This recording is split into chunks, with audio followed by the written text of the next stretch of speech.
Everyone, welcome to the HuMed podcast. This is about human medicine stories and how we can explore them to really understand the human condition that's part of the crazy work that we do. I'm your host, Dr. David Spiro, and today I'm incredibly honored to have a colleague and friend, Dr. John Block. Hi, John. Hey, thanks for having me. Yeah, so why don't you tell us a little bit about your journey? How did you get here? I grew up most of my life here in Little Rock and went to Fayetteville and briefly Missouri State for undergrad, where I was going to do veterinary medicine and then through some health problems pivoted to human medicine. Then did medical school here at UAMS as well as pediatrics residency here at UAMS and Arkansas Children's, and was fortunate enough to get to continue working here in the city and place I love. Awesome. And as part of your growing up here in Little Rock, hmm you went to pretty famous Yeah. school. Yeah, so I graduated in 2009 from Little Rock Central High School, where I continue to spend a fair amount of time with my wife and her debate team, where um, that was how we met forever ago, and it's a good activity. Awesome. Can you just explain for those who are not from Arkansas the meaning of Central High School and why it's a historic Yeah. landmark? So there was some disagreement as far as integrating public high schools in 1957 when there was disagreement between Governor Orville Faubus and bringing in the National Guard to try to stop the integration um, and kind of still allowing those Little Rock Nine to participate in public education as any other student would. Interesting. Interesting. Well, like with many of the guests, I don't actually know your story, but I would love to hear your story. And so with the audience, so Yeah. please let us know. So this story goes back to October of my intern year. So relatively new, having not done a lot of subspecialty care. It was on our hematology oncology team.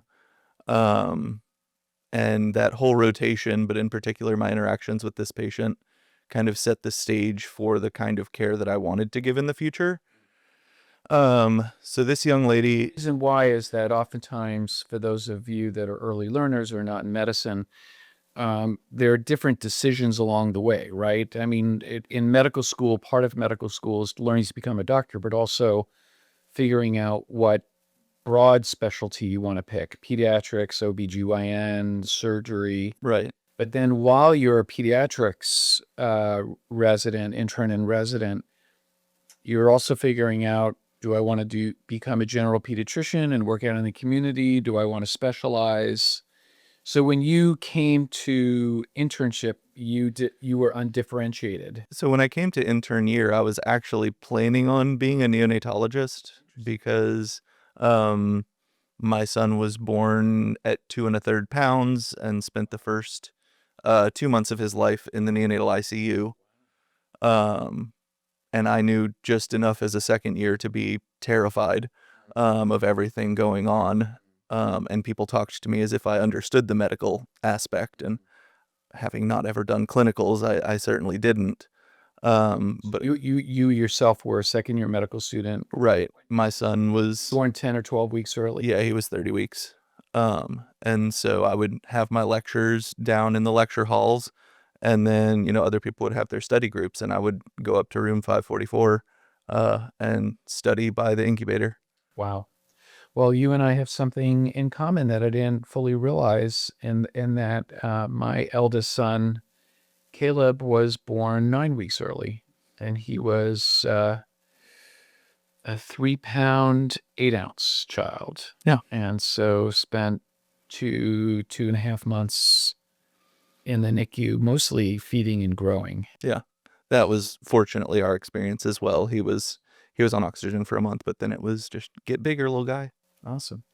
And so I had thought that I wanted to do neonatology, but then during my hemonc rotation and others, I recognized kind of the importance of that true connection that you can form with, slightly older patients that is just challenging to do with, young patients who can't really typically interact. Some of the kids do get relatively, big in the NICU, but so this girl in particular was one of my primary patients, meaning if I'm on service, I am caring for them and updating her aunt, who is her caregiver, and kind of checking in every morning and seeing how the night went, what our plans are for the day, and everything like that. Um, and she was relatively early in her diagnosis at that time, and so it was still a lot of adjustment for her and her family as far as, they spent that whole month that I was on service and, the weeks prior in the ACH hemonc unit. And And when you say again, we're talking about hematology and hematology oncology. So children who have disorders of the blood and cancer diagnoses. right. Yeah. And so she had, a solid organ tumor, a neuroblastoma, and was adjusting and, doing as best as you could expect. But what really kind of brought our relationship closer was just the time outside of the rounds where, multiple girls on the 4K floor would have their own nail salons. And so I would come home with painted nails, and my son would ask what happened. And I kind of had to explain why my nails were getting painted different colors on a routine basis. But um, this girl in particular, she didn't just paint nails. She charged. So she had a little sign that was so and so's nail salon $2. And so I had to Venmo one of the nurses because she didn't take Venmo. So I had to find some cash to be able to continue on getting my nails painted by her. And also discovered that we both shared an enjoyment of Pokemon. And so to this day, I carry Pokemon cards in my backpack because nobody really wants to spend their day at the hospital, especially children. And if I can make that day a little bit more pleasant by giving you something that you can look at and occupy your time and, that we can connect together with, then kind of all the better.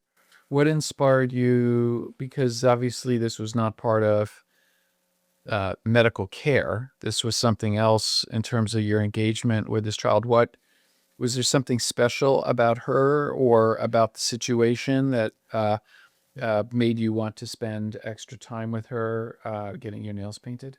So I would make my round, if there was nothing pressing from a requirements to continue caring for the patients that I'm caring for. In my downtime, I would kind of make the rounds along and see, does somebody want to play Connect 4?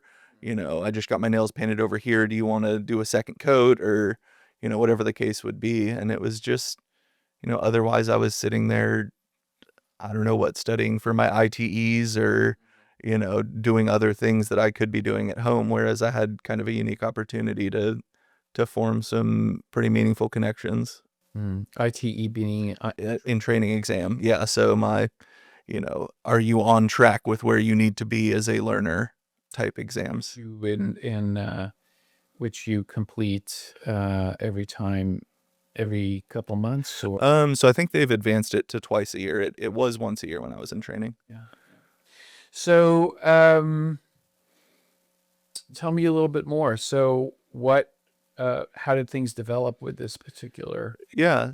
So I mean, throughout that month, we continued to have a good time and have frequent Pokemon battles. And again, this was the month where she was just diagnosed. So it wasn't like immediately following diagnosis, but it was very early. She was being cared for throughout my years of training, and this was on the earlier end of things for this family. And so it was a lot of having to, trying to explain or justify why these things, which are objectively unpleasant, she's having to go through and trying Chemotherapy. like chemotherapy and intrathecal chemo and bone marrow biopsies and It's medication put into the spine. right. Yeah. So getting a lumbar puncture to both check for response, but also to administer medication in a more central aspect of the body. And so trying to, if we can go get this so and so study or get past this part of the day, I'll come back and we'll have, a good 30-minute Pokemon throwdown.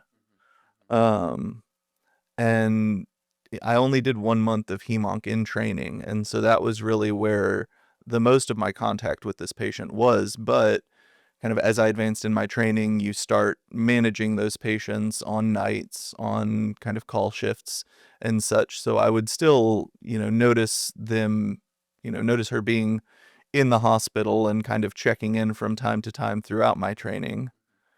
Um, and, poking my head in if I had a spare minute or I was going to be in the area, and just check in and see what the latest was. And, um, then later on, when I was a third year, I did a palliative care elective.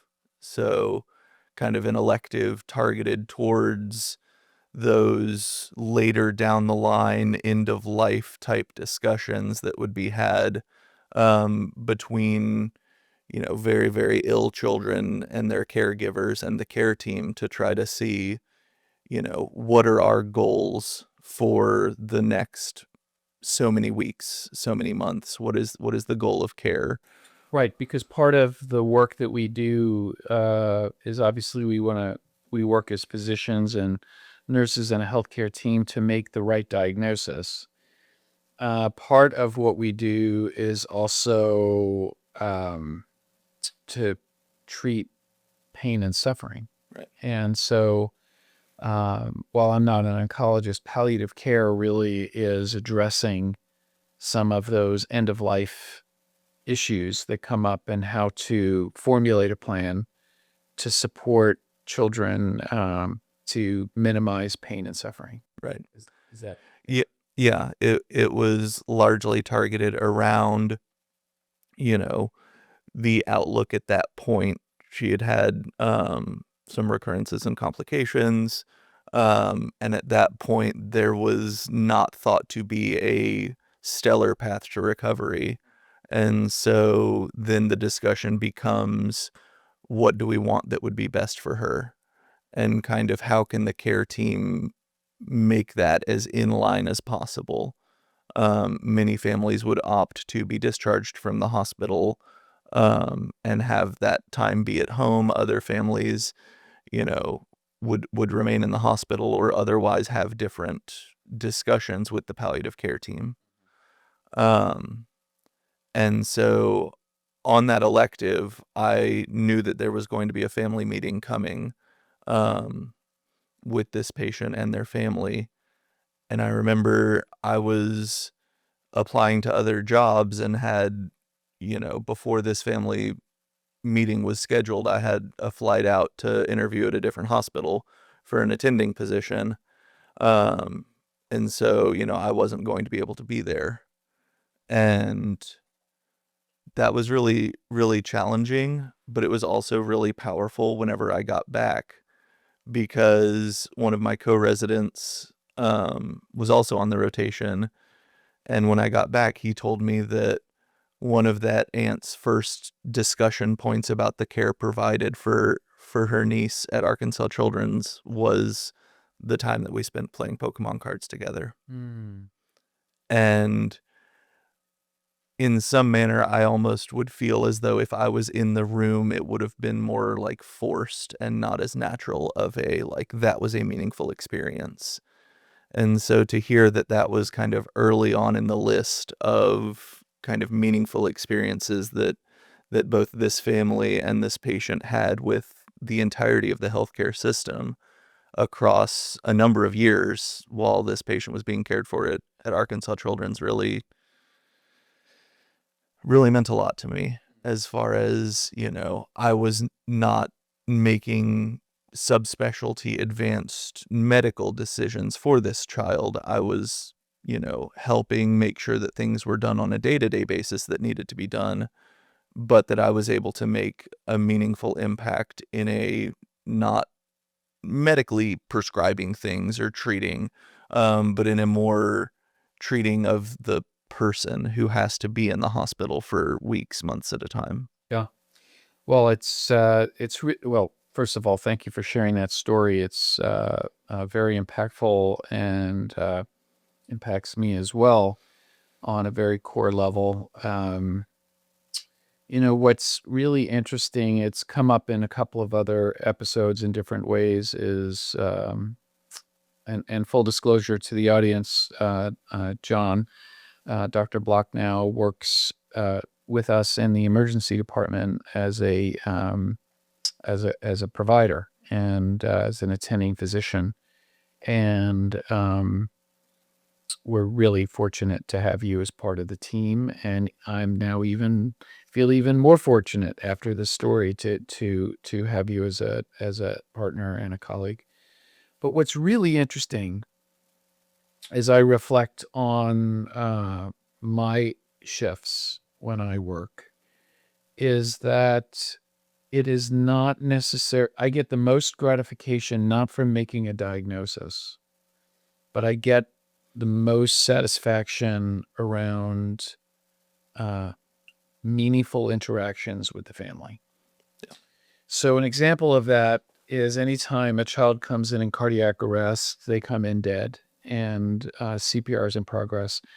If the arrest happens outside the hospital, it is the majority of times that child will pass on in the emergency department, and that those are just facts.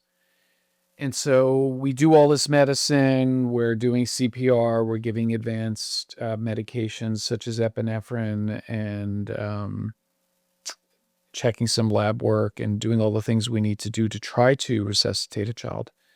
And it's often futile. And I've often thought about this, and the ultimate important thing that we do uh, in the care of the child is not the medical care. It's actually engaging with the family, supporting the family, giving bad news as best as possible, and then supporting the family as they grieve. And so I don't know, you're early on in your career, but what are your thoughts about that? Yeah. It's funny you mentioned kind of supporting the family as they grieve because um, the last time that I met with this family was at this patient's funeral. The Um, funeral. this is the one patient that I didn't know in any capacity prior to being a physician on their team that I went to the funeral of. And so I ran away from my morning clinic, got to be there for the hour-long visitation, and then ran back to be on time for my afternoon clinic. But was there and was able to recognize the impact that she had had on so many lives, and also to wish the family well in that moment. So let's talk a little bit about um, going to the funeral. What inspired you to go? And then was it hard? Was there some internal resolution that you had after going? What was that all about? Yeah, I think that it was, throughout my training, this is, I can think of one, maybe two other patients that had this kind of impact on me, and I hope I had a similar impact on them as their provider. And so it was really important to me to be able to be there. And initially, my driving, it was about a 25, 30-minute drive to get to this funeral home. The whole drive there, I was dreading it. I was like, I'm gonna get there. I'm just gonna sit in the parking lot, not say hi to anybody. I'm gonna turn around and leave. But then when I got there and I saw the number, like having to park around back very far away from the entrance just because of the number of people who had been there, um, I thought to an extent maybe that'll give me some anonymity.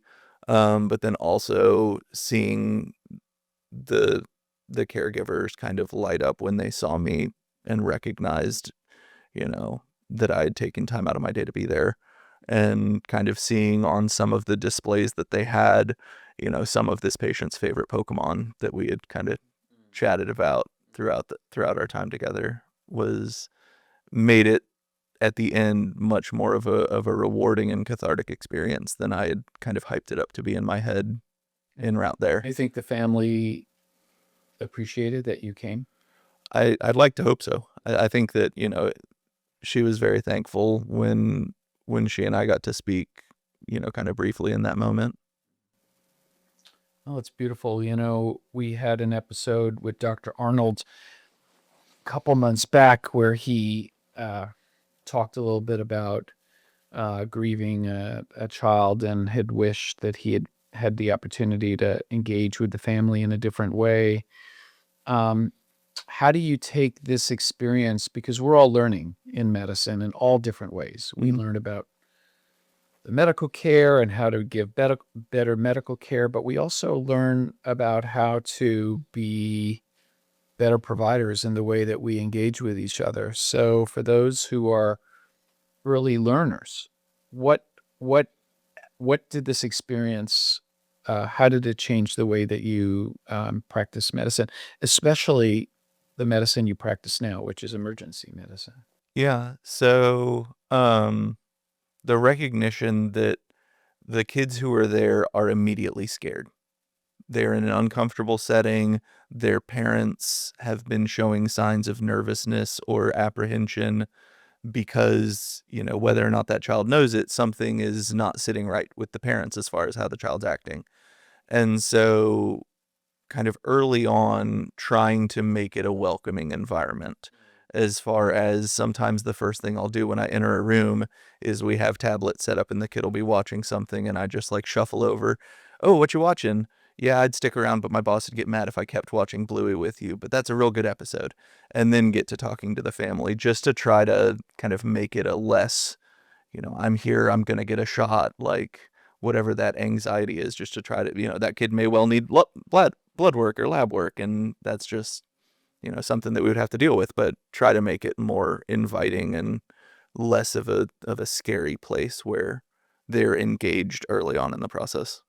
Yeah, it's funny. I really appreciate that. That's an incredible approach, especially in this crazy world that we practice in pediatric emergency department.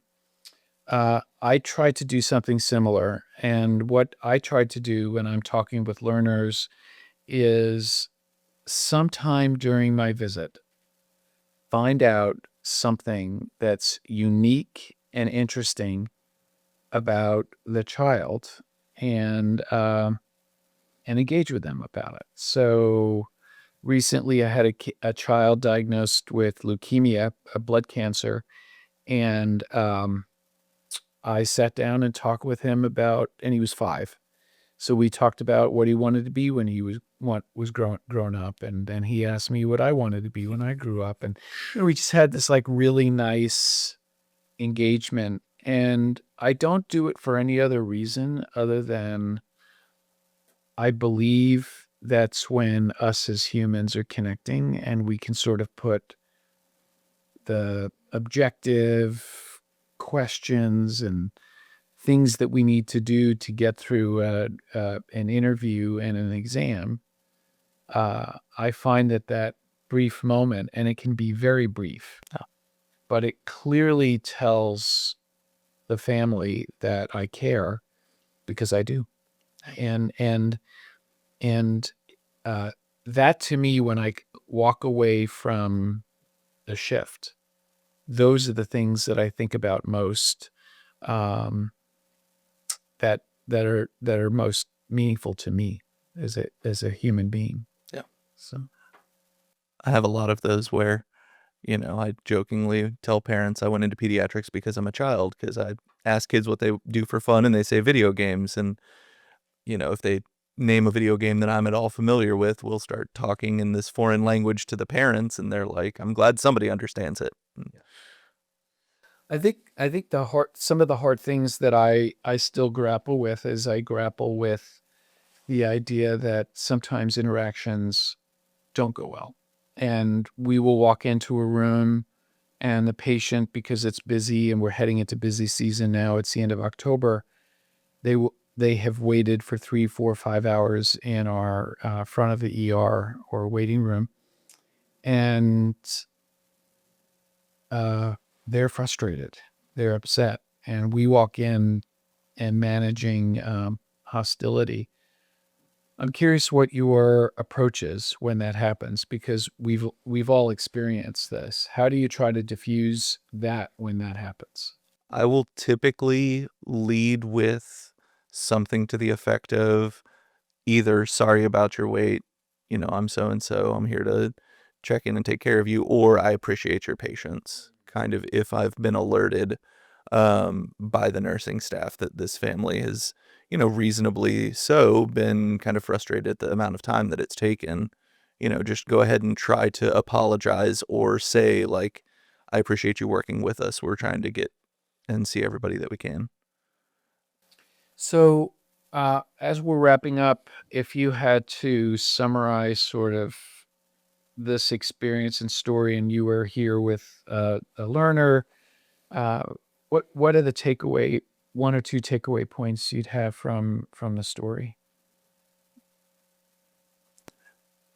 Medicine is far more than pathophysiology.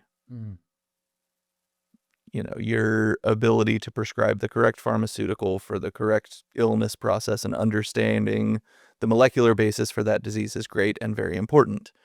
But there is so much more to the picture for families and for, patients who are scared, because if we're telling them to take medicine, many of them, depending on the age, they know, medicine means that I'm sick, but what about that? And so really kind of breaking that down and explaining it in understandable ways and in empathetic ways is very helpful.